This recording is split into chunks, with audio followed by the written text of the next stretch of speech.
Students कैसे हैं आप लोग? आवाज आ रही है बेटा?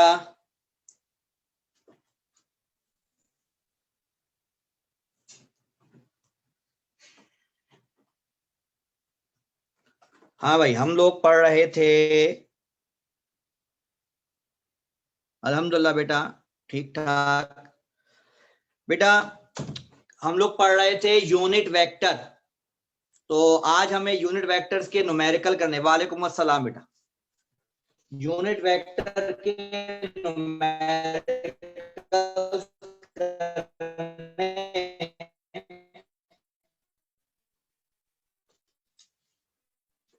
और वेक्टर की तरह मैं आपको बता दूं बेटा। अभी मैं बेटा हमारा टॉपिक है यूनिट वेक्टर।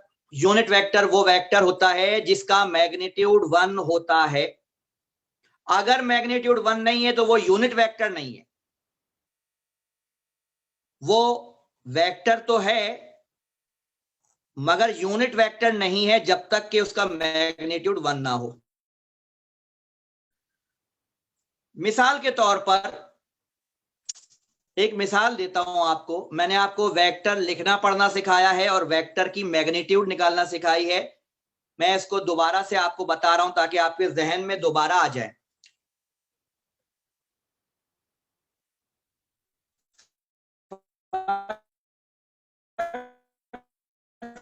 चलने बेटा, ये एक वेक्टर है -3j। इसका मैग्नीट्यूड निकालना है।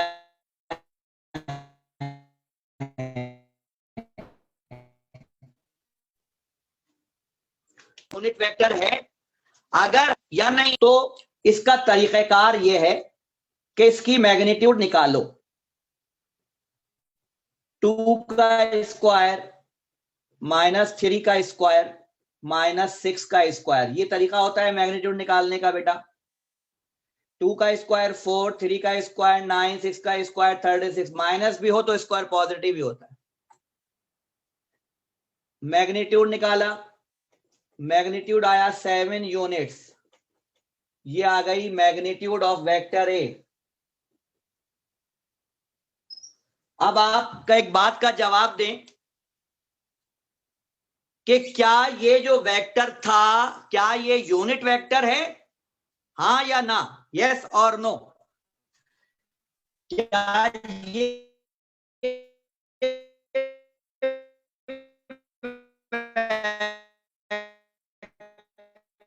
वेक्टर यूनिट वेक्टर है? सवाल गुड। आसिया खत्म हुई और सुंबुल कह रही है हाँ यूनिट वेक्टर। अब मैं, क्योंकि बात को आप लोग समझ ही नहीं रहे, तो मैं अब अल्लाह की कसम खाता हूं, अल्लाह की कसम ये यूनिट वेक्टर नहीं है। इसलिए कि इसका मैग्नीट्यूड आया 7।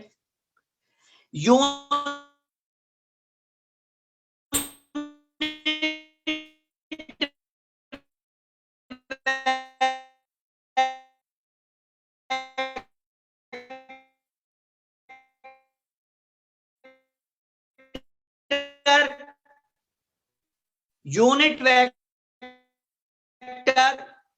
उस वेक्टर है जिसका मैग्नीट्यूड 1 हो। ये यूनिट वेक्टर नहीं।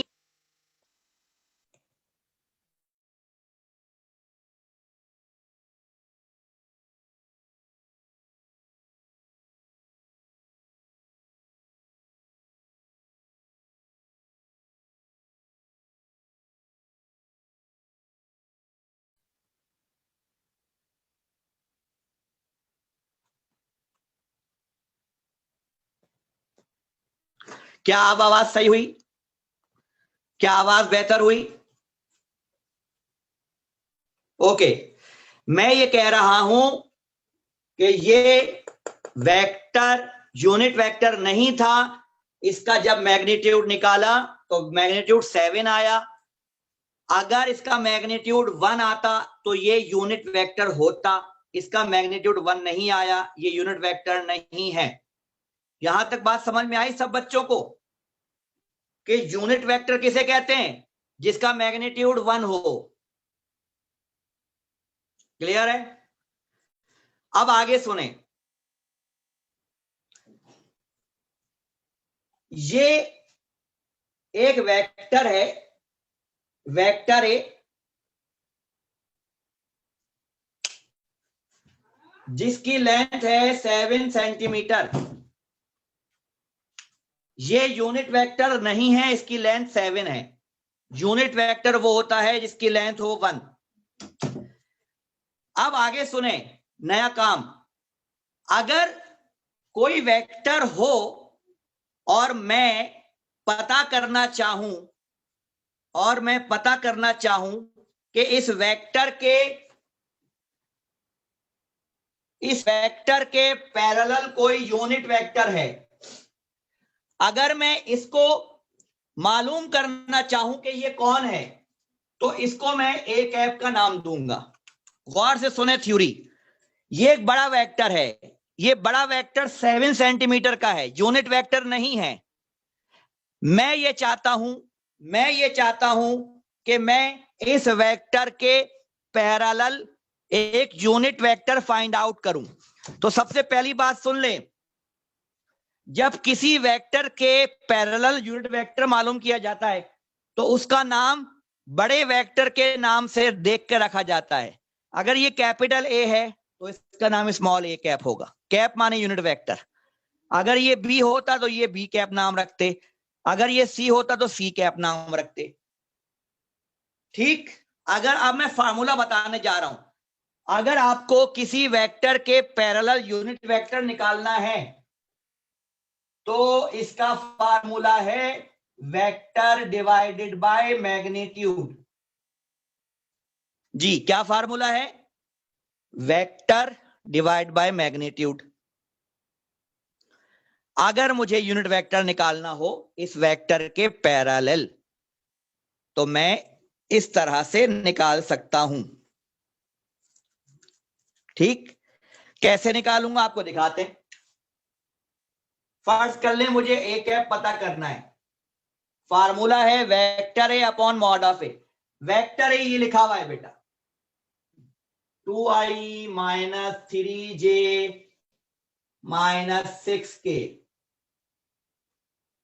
Divided by magnitude. मैग्नीट्यूड कितनी है? 7। इसको यूं लिख लो, 7 इसके नीचे आया 2/7 i cap minus 3/7 j cap minus 6/7 k cap. तो अगर सुन लो, फिर अगर ये पता करना हो कि कोई वेक्टर यूनिट वेक्टर है या नहीं तो उसका मैग्नीट्यूड निकालकर देखो। अगर मैग्नीट्यूड 1 आ जाए तो वो यूनिट वेक्टर है, अगर उसका मैग्नीट्यूड 1 ना आए तो वो यूनिट वेक्टर नहीं है। इसका मैग्नीट्यूड 7 आया, मैंने कहा कि ये यूनिट वेक्टर नहीं है। बस अगर यूनिट वेक्टर निकालना चाहते हो इस वेक्टर के पैरेलल तो ये फार्मूला है कि इस वेक्टर को उसी की मैग्नीट्यूड से डिवाइड कर दो। तो ये तरीकाकार है। क्या यहां तक समझ आ गया? क्लियर है बच्चों आप लोगों को?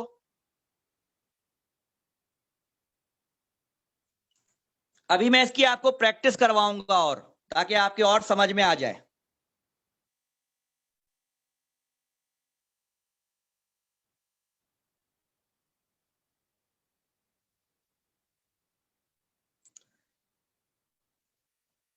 अच्छा जी,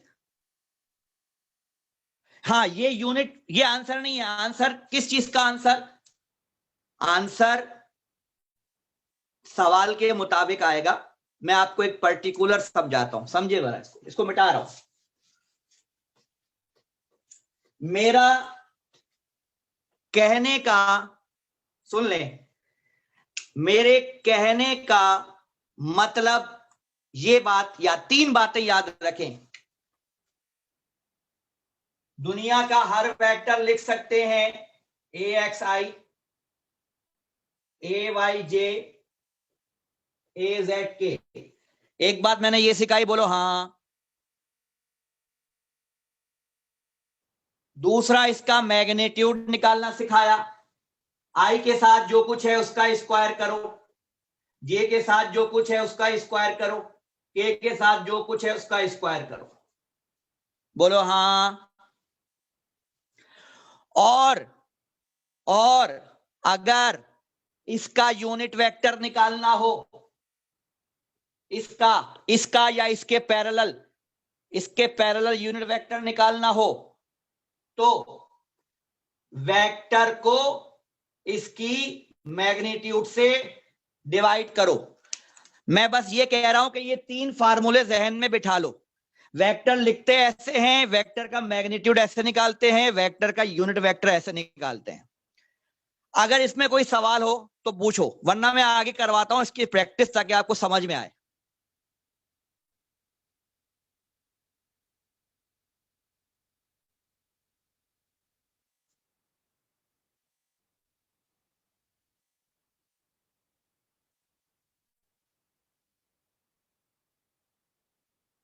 ओके बेटा, अब एक सवाल लिखें,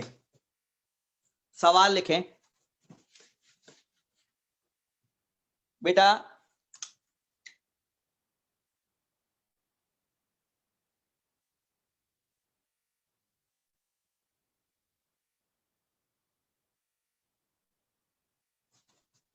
बेटा ये एक वेक्टर है,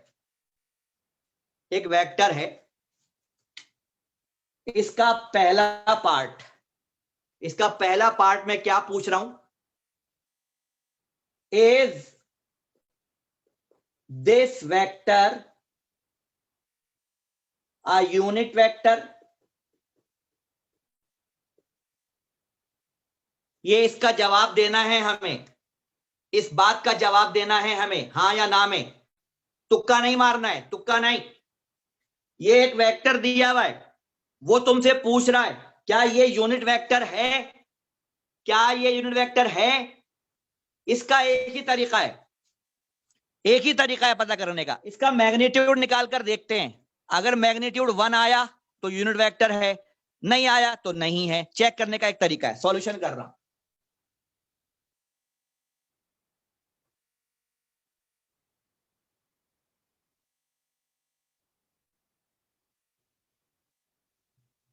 जी, आई के साथ जो कुछ हो उसका स्क्वायर करें, 2 का स्क्वायर प्लस 2 का स्क्वायर प्लस -1 का स्क्वायर, 2 का स्क्वायर 4, 2 का स्क्वायर 4, 1 का स्क्वायर 1, 4 और 4 8 और 1 9, 9 का रूट 3।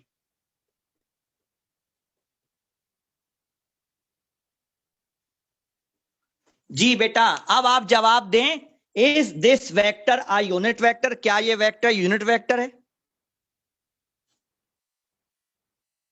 शाबाश, शाबाश, good.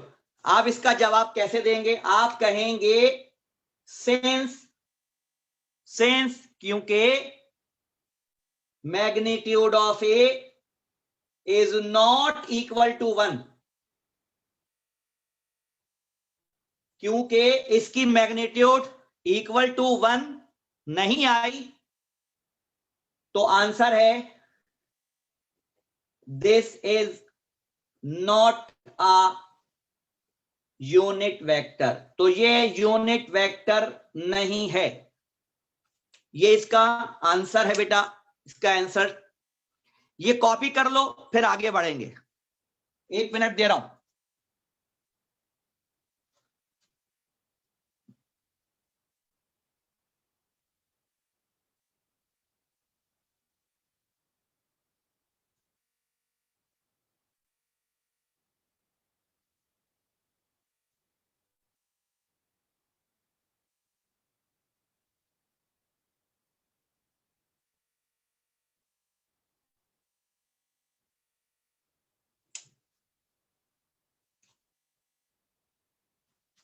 Okay,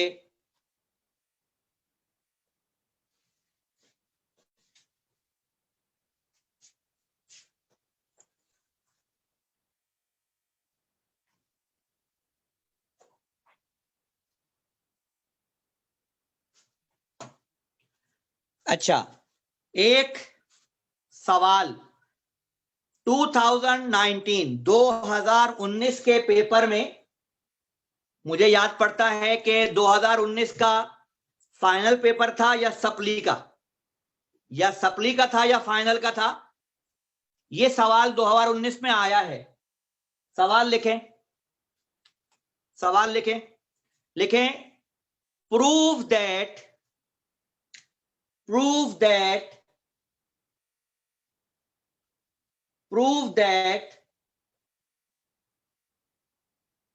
3/7i - 6/7j + 2/7k is a unit vector.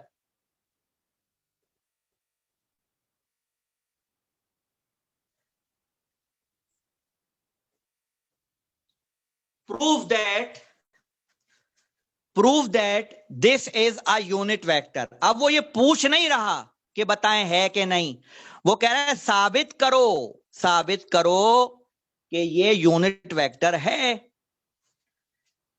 साबित करो कि ये यूनिट वेक्टर है। साबित करने का एक ही तरीका है, इसका मैग्नीट्यूड निकालेंगे, अगर 1 आ गया तो प्रूफ हो जाएगा। तो सुने सॉल्यूशन।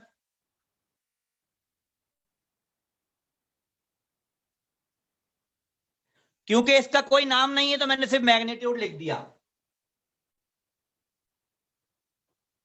3/7 का होल स्क्वायर -6/7 का होल स्क्वायर + 2/7 का होल स्क्वायर। 3 का स्क्वायर 9/49, 36/49, 4/49,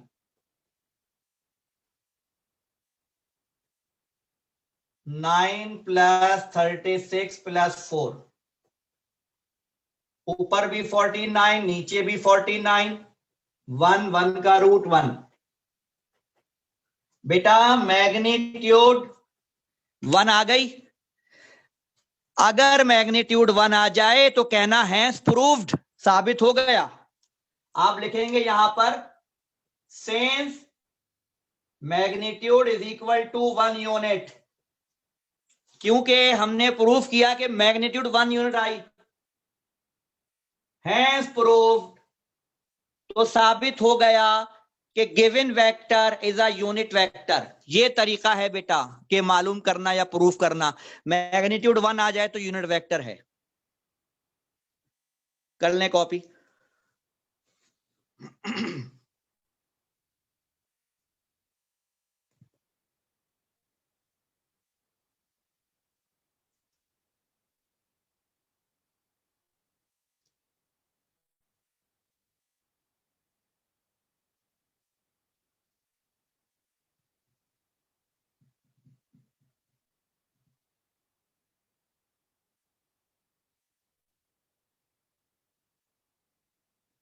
हाँ जी, ये 4 नंबर का आया था पेपर में।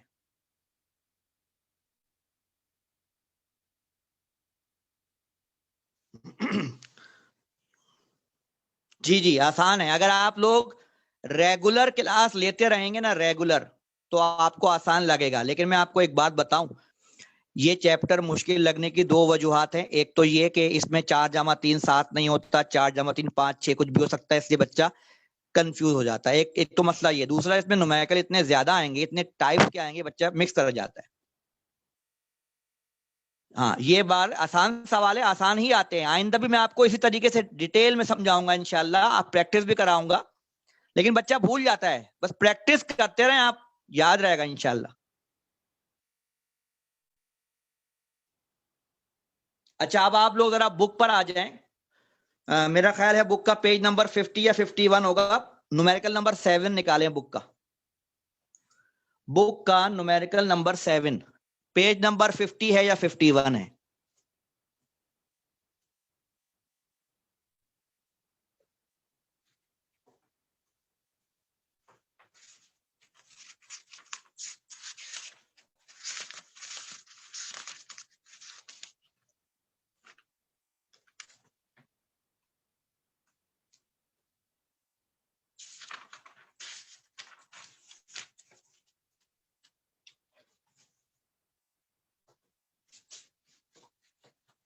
अभी हम यूनिट वेक्टर के सवाल ही कर रहे हैं।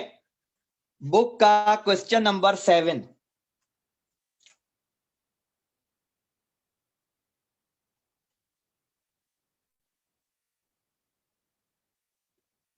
वेक्टर ए है 3i -j -4k।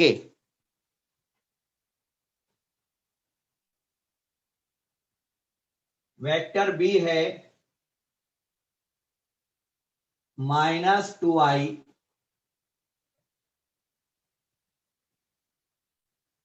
+4j -3k। और वेक्टर सी है i +2j -k। ये आपको 3 वेक्टर दिए हैं, बहुत आसान सवाल है। इसका पहला पार्ट है 2a -b +3c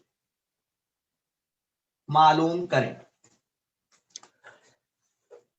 मैं असल में इस सवाल के 4 पार्ट हैं, सारे कराऊंगा।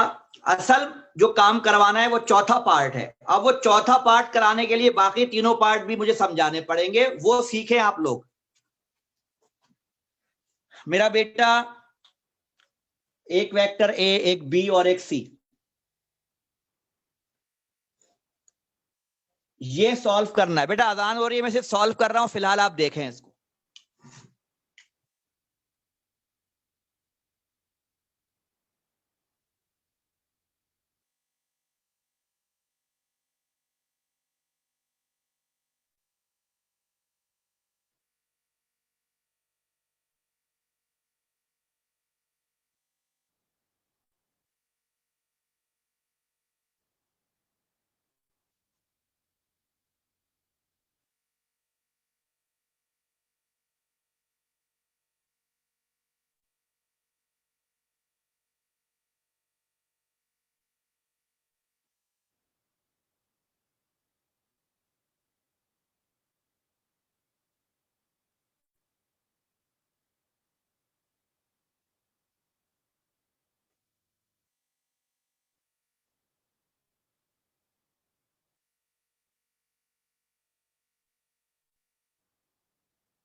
जी बेटा सुनो बेटा, मुझे निकालना था 2a -b +3c। तो मैंने बेटा क्या किया, 2 की जगह 2 लिखा और a की जगह वेक्टर a की वैल्यू डाल दी बेटा। -b माइनस लिखा, b की जगह b वेक्टर की वैल्यू डाल दी।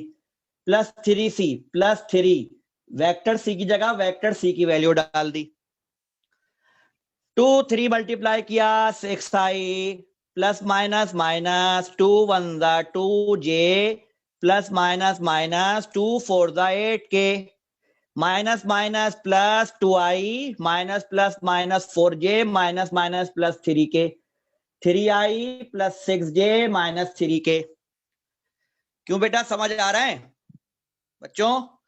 अब मैंने क्या किया, ये 6 आई और ये जमा 2 आई, 8 आई, 8 आई और 3 आई, 11 आई जवाब आया।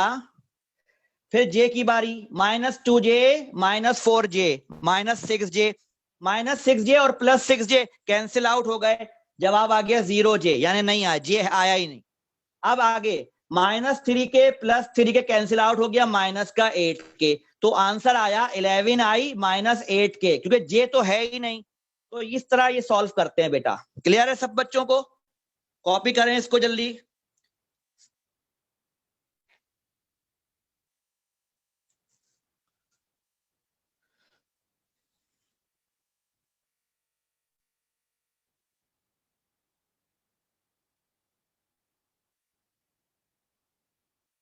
एक मिनट दे रहा हूं बेटा, सॉल्व करें इसको।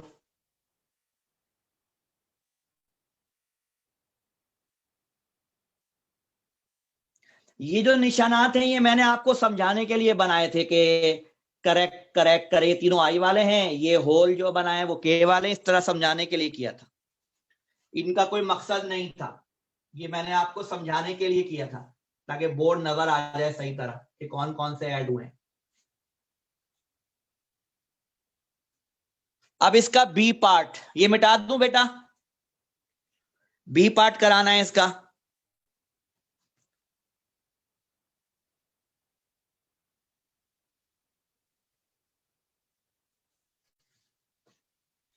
अच्छा एक बात और बता दूं, इस वाले पार्ट का जो आंसर बुक में दिया है वो गलत है, जो हमने निकाला है ये सही है, बुक वाला आंसर गलत है।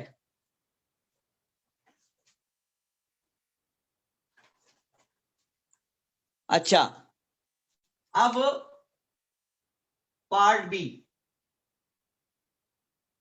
ए प्लस बी प्लस सी,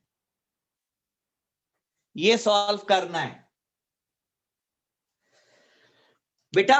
पिछले जो अभी सवाल किया था हमने पहला पार्ट, उसमें ये मॉड्यूलस का निशान नहीं था।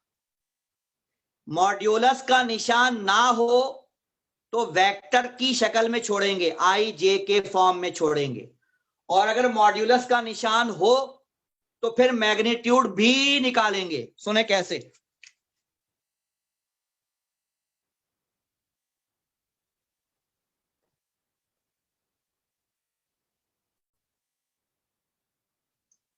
मैग्नीट्यूड का निशान बनाया, vector A 3i -j -4k, b -2i +4j -3k, c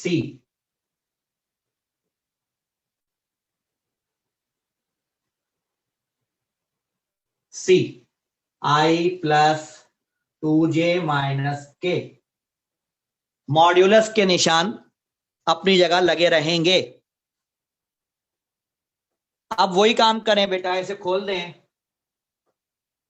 3i -j -4k -2i +4j -3k +i +2j -k।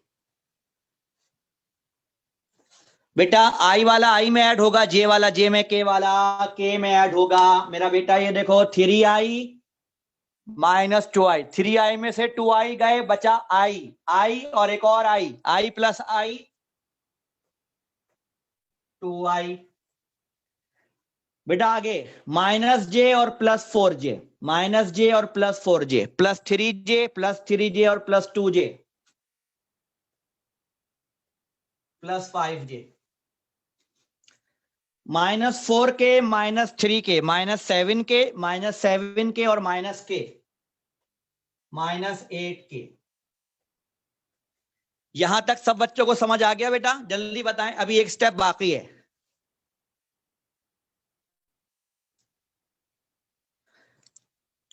क्योंकि ये निशानात, ये जो सिंबल है बेटा, ये मैग्नीट्यूड का सिंबल है, इसका मतलब है यहां नहीं छोड़ेंगे, इसका वेक्टर का मैग्नीट्यूड निकालेंगे।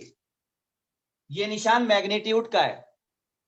मैग्नीट्यूड निकालना हो तो अंडर रूट बनाते हैं, आई के साथ जो होता है उसका स्क्वायर करते हैं, जे के साथ जो होता है उसका स्क्वायर करते हैं, के के साथ जो होता है उसका स्क्वायर करते हैं।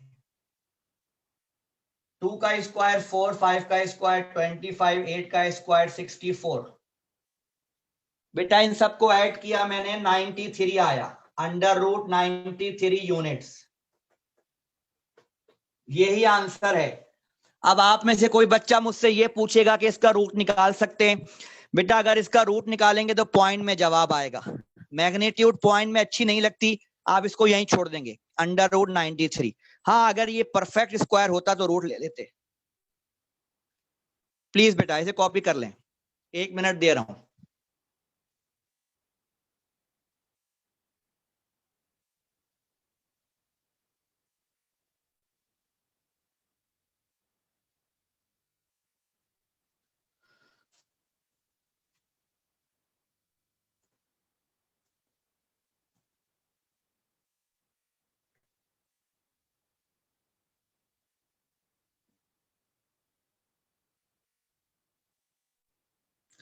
बेटा ए पार्ट मैंने कराया, बी पार्ट मैंने कराया, सी पार्ट आप करेंगे बाद में घर पे।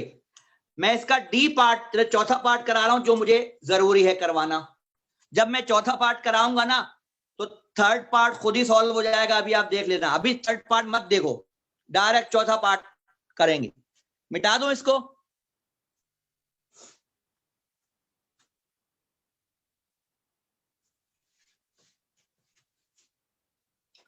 बेटा इसका डी पार्ट,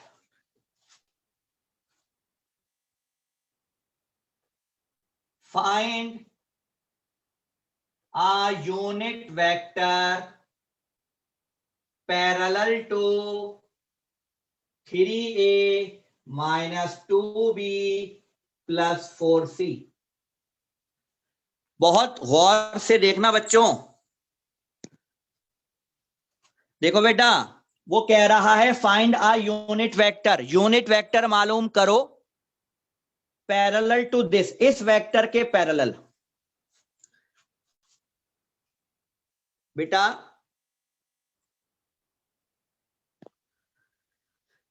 अगर मैं कहूं कि वेक्टर ए के पैरेलल यूनिट मालूम करें तो उसको नाम देंगे ए कैप। अगर बी वेक्टर के पैरेलल होता तो नाम रखते बी कैप। अगर सी के पैरेलल होता नाम रखते सी कैप। अब ये तो इतना बड़ा वेक्टर है 3a माइनस 2b फलाना, तो इसके पैरेलल यूनिट वेक्टर का नाम क्या रखें? पहला मसला नाम का। सुने, लेट सपोज कर लो बेटा 3a minus 2b plus 4c। Suppose कर लो कि ये इतना बड़ा वेक्टर जो है ये वेक्टर डी है। क्या मेरी बात समझ में आई? यानी इसको सॉल्व करने के बाद जो वेक्टर आएगा उसका नाम मैंने वेक्टर डी रख दिया। आपको वेक्टर डी अच्छा ना लगे, वेक्टर ई रख दो, एफ रख दो, एच रख दो, आई रख दो, कुछ भी रख दो, डी सबसे आसान था तो मैंने रख दिया। अच्छा अब मेरी बात सुने, अब मुझे वेक्टर डी का यूनिट वेक्टर निकालना है, यानी डी के पैरेलल, तो इसका नाम क्या रखूंगा? तमाम बच्चे सुने, डी कैप। भाई वेक्टर डी है तो डी कैप, बी होता तो बी कैप, ए होता तो ए कैप, सी होता तो सी कैप, इसका नाम डी है तो डी कैप। कैसे आया?